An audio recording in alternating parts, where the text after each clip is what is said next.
안녕하십니까? 지난 한 주간 있었던 광명시 소식을 전해드리는 시민과 함께 도약하는 광명입니다. 먼저 첫 번째 소식입니다. 채용기업과 구직자 간의 만남의 장인 2014 희망드림 일자리 박람회가 광명시민체육관에서 6월 24일 개최됐는데요. 2천여 명이 찾아올 정도로 구직 열기가 대단했습니다. 일자리 잡고 희망 잡고라는 주제로 열린 이번 박람회는 기업체의 우수 인력 발굴을 통한 고용 활성화를 유도하고 구직자에게 실질적인 취업 기회를 제공하기 위해 마련된 것으로 광명시와 서울 금천구, 구로구 등에 있는 65개 업체와 경기도에서 인증받은 유망 중소기업이 참가했습니다. 1시부터 4시까지 진행된 이날 행사에는 청년 구직자와 중장년 구직자 등 2천여 명이 참가해 현장에서 29명이 채용됐으며 제2차 면접 대상자 314명은 7월 중에 채용 여부가 확정됩니다. 또 박람회에 찾은 구직자들에게는 이력서와 자기소개서 컨설팅, 이력서 사진 촬영 등 다양한 취업 지원 서비스도 함께 제공됐으며 사회적 기업, 마을 기업 등 17개소가 참가, 제품 판매와 체험관을 운영해 큰 호응을 얻었습니다. 광명시 일자리센터와 여성 새로 일하기 센터는 이번 행사에서 취업에 성공하지 못한 참가자들을 대상으로 지속적인 취업 정보를 제공하고 관리할 예정이며 취업을 준비하는 광명 시민을 위해 구인업체를 적극적으로 발굴할 계획입니다. 자원회수시설이라고 하면 단조로운 건물에 어둡고 칙칙하다는 느낌이 드실 텐데요. 광명시 자원회수시설이 환경개선공사를 통해 기억에 남는 인상적인 건물로 다시 태어났습니다.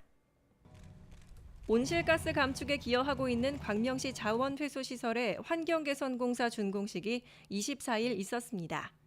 이날 준공식에는 광명시장을 비롯해 이노디자인, 노루홀딩스, 동부건설 등 주요 관계자들이 참석한 가운데 테이프 커팅, 기념 촬영 등이 이뤄졌습니다. 이번 환경개선공사는 인근 등산로 개방에 따라 많은 방문객이 찾아오고 있어 기억에 남는 건물로 만들기 위해 실시된 것으로 배경으로 사용한 빨간색은 열정을, 흰색 구름은 광명시의 희망을 상징해 표현했습니다. 한편 자원회수시설은 생활 쓰레기를 소각 처리하고 발생된 소각열을 지역 난방용 에너지로 회수하는 시설입니다. 4년 동안 지지부진했던 광명시흥 공공주택지구. 주민들의 피해가 우려되는 상황인데요. 이에 광명시흥 공공주택지구 정상화 범시민대책위원회가 공공주택지구 정상화를 위한 생존권 결의대회를 세종시 국토교통부 앞에서 25일 열었습니다. 이번 결의대회는 광명 시흥 지역의 주민과 기업인 등 700여 명이 참석해 공공주택지구 지연으로 인한 개발 제한 및 부동산 침체 등 주민 피해의 심각성을 알리고 주민들의 의견을 전달했습니다.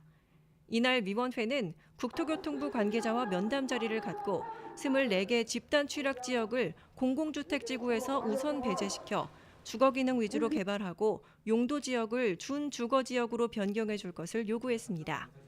또 집단 취락 지역에 대해 추후 환지 방식의 도시개발 사업을 추진할 경우 기존 집단 취락 지역의 면적을 마을별 2.5배로 확대 개발할 것과 환지 방식의 도시개발 사업 추진 주체와 개발 시기를 빠른 시일 내에 확정해 줄 것을 강력하게 주장했습니다.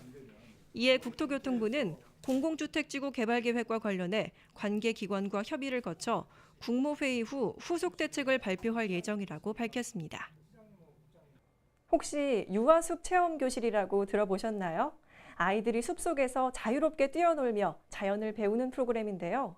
광명시가 유치원생들을 대상으로 운영하고 있는 유아숲 체험교실이 큰 호응을 얻고 있습니다.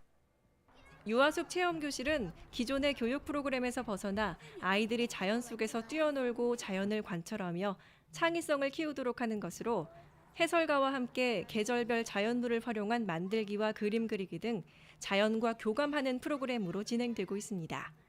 월요일부터 금요일까지 주 5일 과정으로 운영되는 유아숲 교실은 오전과 오후로 나눠 수업을 진행하고 있습니다. 한편 시는 관내 어린이집 및 유치원 시설장 95명과 2014 유아숲 체험교실 운영에 따른 협약을 지난 4월 가진 바 있습니다. 광명시는 시민복지 향상을 위해 다양한 정책을 펼치고 있는데요. 제3기 지역사회 복지계획 수립을 위한 중간보고회가 25일 있었습니다. 이번 중간보고회는 시민의 복지 욕구를 조사해 2015년부터 2018년까지 실천 가능한 복지 계획을 수립하기 위해 마련된 것으로 지역사회복지협의체, 민간복지 종사자 등 70여 명이 참석한 가운데 복지 비전과 목표, 핵심 사업의 우선순위에 대한 논의가 이루어졌습니다. 특히 이날 보고회에서는 전문 리서치 회사에 의뢰한 주민 복지 욕구 조사 결과가 발표됐으며 조사 결과 경제적 취약계층을 위한 안전망 구축이 필요한 것으로 나타났습니다. 시는 다음 달 9일 지역사회복지계획 수립과 관련한 워크숍을 개최해 실행 방안 등에 대해 논의할 계획입니다. 아동기의 정신건강은 유아기뿐만 아니라 평생의 삶에 중요한 영향을 준다고 하는데요. 아동의 마음 건강을 위한 부모의 역할을 제시하는 교육이 시청 대회의실에서 있었습니다. 광명시 정신건강증진센터가 시민들의 건강 증진을 위한 2014 학부모 정신건강 강좌를 시청 대회의실에서 24일 개최했습니다. 이번 강좌는 부모 교육을 통해 부모 자신과 아이를 이해하고자 마련된 것으로 시민 200여 명이 참석한 가운데 한신대학교 이경숙 교수가 강사로 나서 아동의 마음 건강을 위한 부모의 역할을 제시했습니다. 특히 이날 강연에서는 마음 튼튼, 행복 가득이라는 주제로 다양한 실제 상담 경험을 강의에 담아 학부모들의 공감을 이끌어냈습니다. 한편 광명시는 지난 4월 정신건강증진센터의 신규 민간 위탁기관인 학교법인 인재학원과 업무 협약을 체결한 바 있습니다. 자격증도 취득하고 취미생활도 즐길 수 있는 여성 교육의 전당. 바로 광명시 여성회관이 올 하반기 수강생을 모집합니다. 패션, 컴퓨터, 미용, 외국어 등 77개 반에 이르는 다양한 과정이 여성 여러분을 기다리고 있는데요. 7월 1일부터 11일까지 여성회관 홈페이지에서 신청하시면 됩니다. 올해가 가기 전에 여성회관에서 나를 업그레이드 해보는 건 어떨까요? 지금까지 시민과 함께 도약하는 광명이었습니다. 시청해주신 여러분 고맙습니다.